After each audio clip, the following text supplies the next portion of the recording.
এমন তো হতে পারে ওগুলো সাপ না জিন, তোকে বলেছে তাই না?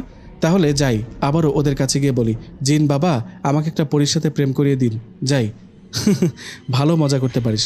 আচ্ছা, ওই তো তোর বাড়ি চলে আসছে, বাড়িতে যা, কাল দেখা হবে। আমার কথা জিসান আমাকে বাই বলে বাড়িতে চলে গেল। এদিকে আমি সেখানে দেরি না করে বাড়িতে চলে গেলাম। এভাবে কেটে গেল আরও 2টা দিন। এই 2 দিনে আমার সাথে একই রকম ভয়ের ঘটনা ঘটায় আমি আবারও সেই বিকেলে ইমাম হুজুরের কাছে যাই। আমি ইমাম হুজুরের কাছে গিয়ে ওনাকে সব ঘটনা খুলে বলি। আমার কথা শুনে ইমাম হুজুর আমাকে বলেন, তুমি একটা কাজ করো, তুমি তোমার মা বাবাকে নিয়ে আমার সাথে দেখা করো, কেমন? হুজুরের কথায় আর কথা না বাড়িয়ে সোজা বাড়িতে চলে গেলাম।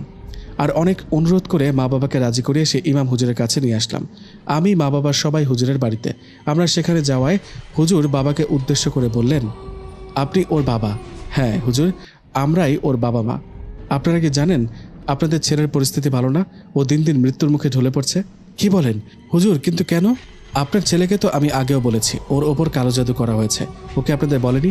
হ্যাঁ বলেছিল, কিন্তু বিশ্বাস করিনি। পরে আবার একজন কবিরাজ এসেছিল আমাদের বাড়িতে, ওই কবিরাজ তো আবার বলেছিল নিশাদকে কোনো কালো জাদু করা হয়নি, ও ঠিক আছে। একটা খারাপ জিনের নজর নাকি পড়েছে আমাদের ওপর। হুজুর বলল, আপনাদের বাড়িতে কবিরাজ আসছিল বুঝি? হ্যাঁ, একজন কবিরাজ এসেছিল। না, ও কোনো কবিরাজ নয়। মানে কবিরাজ নন তাহলে কে উনি? আপনার ছেলে কিছুক্ষণ আগে আমার কাছে আসছিল, আমি ওকে বলেছি আপনাদের ডেকে নিয়ে আসতে। ও আপনাদের ডাকতে গেছে। এই ফাঁকে আমি আমার বন্ধু জিনের মাধ্যমে খোঁজ নিয়ে যেটা জানতে পেরেছি সেটা শুনলে আপনারা আকাশ থেকে পড়বেন। কি বলেন হুজুর, আসলে ব্যাপারটা কি খুলে বলুন তো। আপনারা যাকে কবিরাজ ভেবেছেন, যে কবিরাজ সেজে আপনাদের বাড়িতে এসেছিল, সে কোনো কবিরাজ নয়, সে আসলে একটা জিন। কি? উনি জিন? কথাটা বলে উঠলাম আমরা সবাই। হ্যাঁ, ও কোনো মানুষ নয়, ও জিন। আর ও সেই জিন যে নিশাদকে ভয় দেখায়, লাশ রূপে ওর পাশে এসে শুয়ে থাকে। কিন্তু ও এমনটা কেন করলো? কারণ আপনারা যেন অন্য কোনো হুজুর বা কবিরাজের কাছে গিয়ে সত্যিটা জানাতে না পারেন। নিশাদকে কালো জাদু করা হয়েছে, তাই বুদ্ধি করে সে জিনটাই মানুষের রূপে কবিরাজ সেজে এসেছে।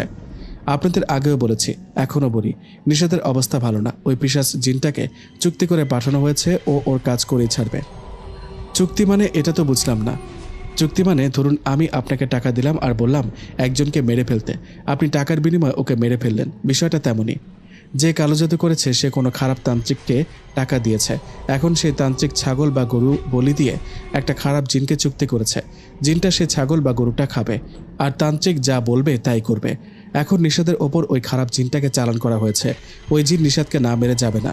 নিশাদ দেখবেন আস্তে আস্তে শুকিয়ে যাবে, খেতে পারবে না, নানা রকম রোগ হবে, আর আস্তে আস্তে ওই জিন ওকে মেরে ফেলবে। তার চেয়ে ভালো এখনই কোনো ভালো হুজুর বা কবিরাজের কাছে ওকে নিয়ে যান। হুজুর, আপনার কথাগুলো শুনে মাথা ঘুরছে আমার ছেলেটার ওপর কে কালো জাদু করলো? সে ব্যক্তির নাম তো বলতে পারবো না, তবে এটা বলতে পারি সেটা আপনার বা আপনার ছেলের পরিচিত প্রিয়জনদের মধ্যে কেউ। হুজুর, আপনি কি পারবেন নিশাদের চিকিৎসা করতে?